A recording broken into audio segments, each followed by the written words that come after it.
স্বৈরাচার যেহেতু বাংলাদেশ থেকে বিতাড়িত হয়েছে, পরিপূর্ণ আপনার যে কীটনাশকটা সেটা ব্যবহার না করে পানি মিশিয়ে এই ওষুধগুলো দেওয়া হয়, যার জন্য এটা মশার কোনো কাজে আসে না।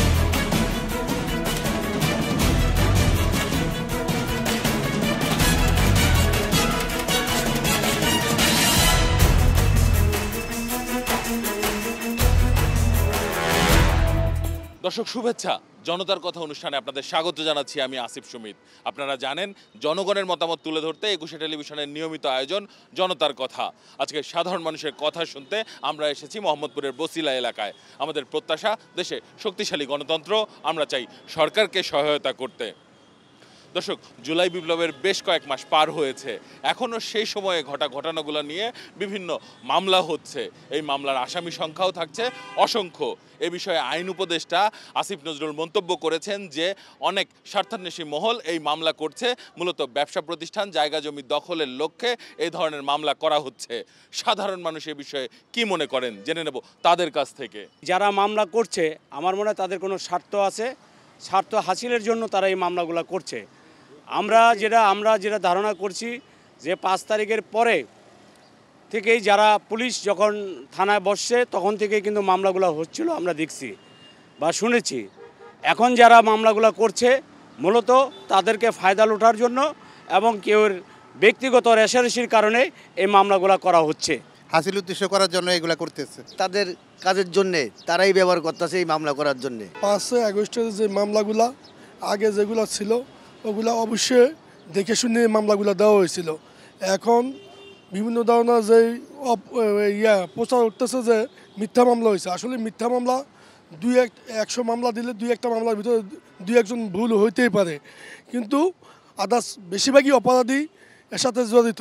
এগুলো মানে ব্যক্তিগতভাবে আপনার তদন্ত করে যারা দোষ সাব্যস্ত তাদেরকে মামলায় জড়িত করা, যাদের রেশারেশি যে দল বল নির্বিশেষে এদেরকে মামলা না দেওয়াটাই ভালো। স্বৈরাচার যেহেতু বাংলাদেশ থেকে বিতাড়িত হয়েছে, আমরা মনে করছিলাম যে আসলে বাংলাদেশে গণতন্ত্র ফিরে আসবে, কিন্তু আমরা দেখতে পারলাম যে কিছু ছাত্ররা ওনারা যে গণতন্ত্রের জন্য লড়াই করছে, এখন বর্তমান বাজারে দেখা যাচ্ছে যে ওদের আত্মীয় স্বজন ওরা যেগুলো কাজ করতেছে এগুলো বাংলাদেশের মানুষ ঘৃণা করতেছে। 5 আগস্টের মামলাগুলোরে ধামাচাপা দেওয়ার জন্য এই মামলাগুলা হচ্ছে। এই মামলাগুলা বেশিরভাগ মামলাই প্রায় মিথ্যা মামলা। যখন মামলাগুলো করতে যাচ্ছে তখন প্রকৃত কোনো একটা এভিডেন্স, কোনো ভিডিও ফুটেজ বা কোনো ছবি এগুলো দেখে তারপরে তাদের নাম অনুযায়ী এই মামলাগুলো গ্রহণ করা উচিত। এতে জিনিসগুলো অনেক ক্লিয়ার হয়ে যাবে। যারা প্রকৃত দোষী তাদেরকে এটার তদন্ত সহকারে তদন্ত করে তাদেরকে আইনের আওতায় আনা হোক। অনেক ধন্যবাদ আপনাকে। দর্শক, আপনারা শুনছিলেন সাধারণ মানুষের প্রতিক্রিয়া, মূলত মামলা নিয়ে সাধারণ মানুষ তাদের আকাঙ্ক্ষার কথাগুলো জানাচ্ছিলেন। এখন আরেকটি প্রশ্ন নিয়ে সাধারণ মানুষের কাছে যেতে চাই। মূলত আমরা দেখছি যে এই সময়ে এসে ডেঙ্গু পরিস্থিতি আবারও খারাপের দিকে যাচ্ছে, অর্থাৎ প্রতিদিনই বাড়ছে ডেঙ্গু রোগীর সংখ্যা। কেন এমনটা হচ্ছে, সাধারণ মানুষ কি মনে করেন বা এর সমাধানই আসবে কোন পথে? একজন জেলা প্রশাসক বসিয়ে রেখেছে, এসি রুমে বসে অফিসে কাজ করলে আর 2-1টা ফাইল সাইন করলে এই ডেঙ্গু মশা প্রতিরোধ করা সম্ভব না। এই ডেঙ্গু মশাকে প্রতিরোধ করতে হলে দরকার সঠিক প্রকল্প এবং তার বাস্তবায়তা।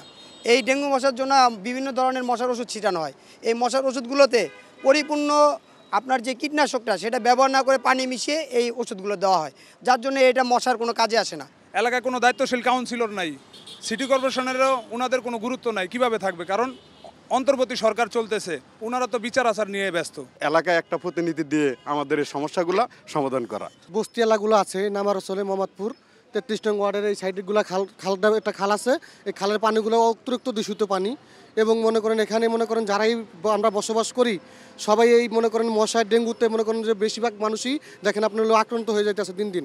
এই ডেঙ্গুর ব্যাপারে যতভাবে ব্যবস্থা নেয়। দক্ষিণে যেরকম একটা মেয়র নির্বাচিত হয়েছে, উত্তরে এরকম একটা নির্বাচিত হোক, তাহলে মশাই নিধন করার মতো একজন লোক হয়ে যাবে আর কি। মশাই খাইয়ালায়, মশাই কামড় দেয়, এবার কয়েল জ্বালাইলেও কাম হয় না।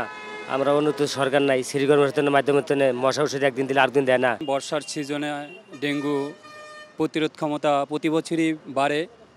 এর কারণ হইল আমাদের সিটি কর্পোরেশন দক্ষিণে মেয়র নাই, উত্তরে মেয়র যেভাবে হোক একজন আছে পরিষ্কার পরিচ্ছন্ন রাখে, কিন্তু দক্ষিণে কোনো মেয়র নাই। একজন মেয়র হইলে ভালো হবে। আমরা যারা এলাকাবাসী আছি এরও যদি একটু সতর্ক থাকি যে আমরা কোনো পাত্রে কোনো পানি জমা আছে কিনা এবং সেটা যদি একটু ফালা দেই বা পরিষ্কার রাখি তাহলে আমরা মুক্ত থাকতে পারি। ডেঙ্গু মশা অনেকেই আক্রান্ত হয়ে মেডিকেলে আছে। আমরা চাই এই আমাদের মোহাম্মদপুরের উত্তর সিটি কর্পোরেশনের ভিতরে একজন মেয়র পদে প্রার্থী বানিয়ে আমাদের মাঝে দেখ সে এগুলার পদক্ষেপ নিবে। অনেক ধন্যবাদ আপনাকে। দর্শক, আপনারা শুনছিলেন সাধারণ মানুষের প্রতিক্রিয়া। সাধারণ মানুষ কিন্তু তাদের বিশ্লেষণগুলো অসাধারণ, তাদের চিন্তা অনেক সূক্ষ্ম ও গভীর। দর্শক, জনতার কথা দেখতে প্রতি শনি, রবি, মঙ্গল এবং বুধবার চোখ রাখুন একুশে টেলিভিশনে। সঙ্গে থাকবো আমি আসিফ সুমিত।